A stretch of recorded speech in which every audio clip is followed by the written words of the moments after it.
I almost made a $9,000 financial mistake buying this Nissan 350Z. So it looked pretty cool and decent in the pictures. It's a manual, which is a big plus, right?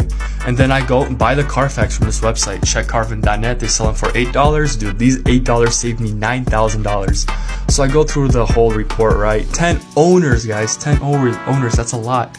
And there's this accident right here, right? Been damage to the rear, structural damage reported. Let's go down.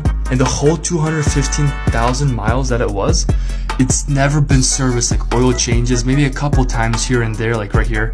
Oil changes just once. Here, next owner didn't do anything. The other owner didn't do anything.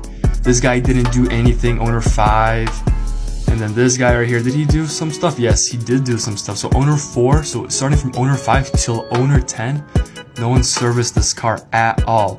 So yeah, this $8 decision from buying this Carfax from this website saved me $9 grand of troubles and problems.